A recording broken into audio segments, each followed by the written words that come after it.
नक्षत्र आहे, वृषभ रास आहे, त्यांची प्रिय आराधना ही सोमेश्वर आहे महाराज. सोमेश्वर भगवान की जय.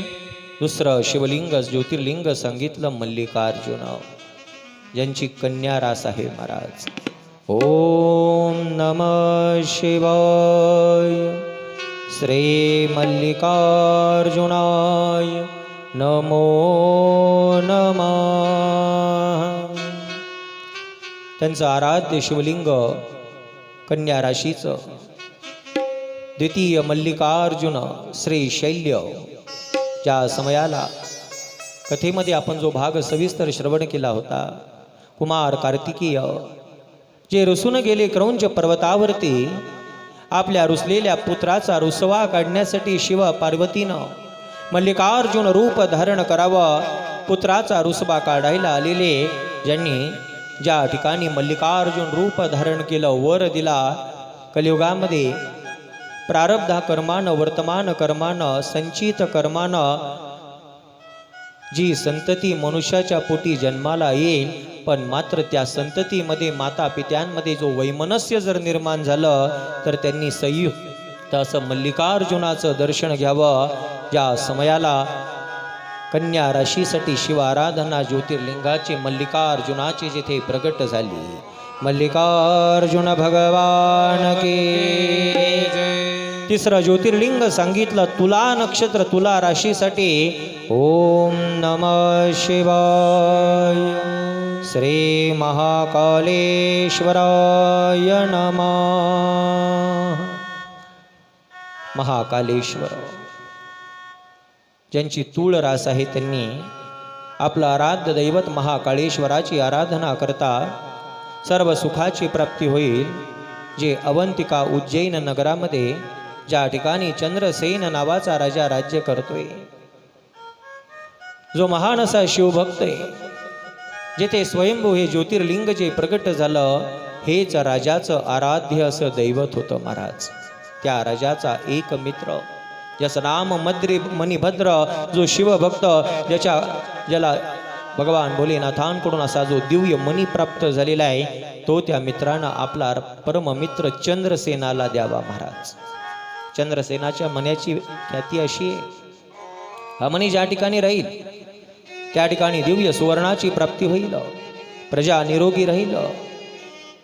आणि तोच चंद्रसेन राजा या प्रकारे शिवाराधना करता करता राजाची पत प्रतिष्ठा वृद्धिंगत व्हावी.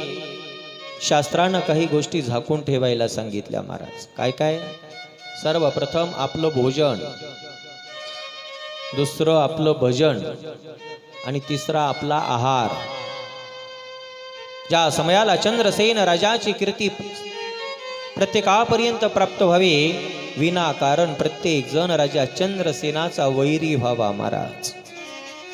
कोणी म्हणतं महाराज मी कोणाचं काही वाईट करत नाही, तरी सगळे माझे दुश्मन झाले. त्याचं कारण एकच झालं, कोणाचं वाईट केलं नाही पण तू प्रगती केली महाराज. त्या चंद्रसेन राजाप्रमाणे कथा आहे. शिवाराधनेवरती राजाची जी प्रगती झाली आहे, सर्व मित्र राजे जेव्हा राजाचे वैरी व्हावे आणि एक दिवस याच मण्यासाठी सर्व मित्र राजे जे राजाची शत्रू झाली आहेत, त्यांनी चंद्रसेन राजावरती आक्रमण करावं मण्याच्या लालसेसाठी. राजा चंद्रसेन सर्वस्व महाकाळेश्वराचं मानून जो शिव आराधनेमध्ये मग्न आहे, एवढ्या शांत चित्तानं शिवपूजा तिथे करतोय. राज्यावरती परचक्र आलेलं आहे महाराज, पण राजानं मात्र त्या परचक्राचा सुद्धा विचार केला नाही. शांत चित्तानं आपली शिवाराधना सुरू आहे. आणि त्याच समयाला एक 5 वर्षाचा बालक आपल्या मातेसह महाकाळेश्वराच्या दर्शनाला आला. ज्याने पाहिलं चंद्रसेन राजाची अवस्था, राज्यावरती संकट आलेलं असताना सुद्धा राजा विचलित झाला नाही आणि शांत चित्तानं ओम नमः शिवाय. त्या बालकाला नवल वाटलं. शिवाराधनेचे संस्कार त्या बालकावरती झाले. अनुकरण प्रिय असलेला बालक मातेबरोबर तर आपल्या घरी निघून गेला. ज्या समयाला त्या बालकानं जे जे शिवालयामध्ये मंदिरामध्ये पाहिलं, त्याचप्रमाणे मातीचं एक शिवलिंग तयार करावं. ज्यांनी राजानं जशी पूजा केली त्याप्रमाणे त्या शिवलिंगाचं पूजन करावं. पण मातीनं जेव्हा पाहिलं माता संतप्त झाली. पुत्राचा विचित्र असा प्रकार पाहिला. पुत्राला ताडण केलं, मांडलेली पूजा विध्वंस केली. माता पुत्राला घेऊन निघाली. पुत्रानं मातेच्या हाताला झटका मारावा. ज्या ठिकाणी आपल्या मांडलेली पूजा विध्वंस झाली होती त्या ठिकाणी हा बालक मूर्छित होऊन पडला. महाराज, काय प्रसंग घडला. त्या बालकाचा जो विशुद्ध भाव भगवान भोलेनाथांनी पाहावा. साक्षात त्या शिवलिंगामधून भगवान भोलेनाथांचं प्रागट्य व्हावं. शिवदर्शन त्या बालकाला व्हावं. त्या बालकानं हट्ट करावं, महाराज हे प्रभू, मातेनं क्रोधानं माझी पूजा विध्वंस केली. आपण माझ्या मातेला क्षमा करा. ज्याने त्या बालकानं मातेचा हात धरून भगवान महादेवांसमोर आणावं.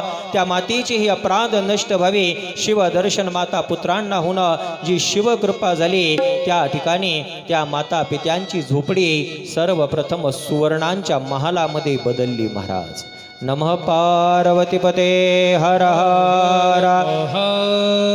चंद्रसेन राजाचं राज्य उतरलं आणि ज्या समयाला राज्यावरती धावून आलेल्या परचक्राला वार्ता कळली. चंद्रसेन राजाचं रक्षण भगवान भोलेनाथ करताय. सर्व राजे जिथे मागे सरकले अशा महाकालेश्वराचं वर्णन केलंय. उज्जैनचा महाकालेश्वर, अवंतिकेचा महाकालेश्वर.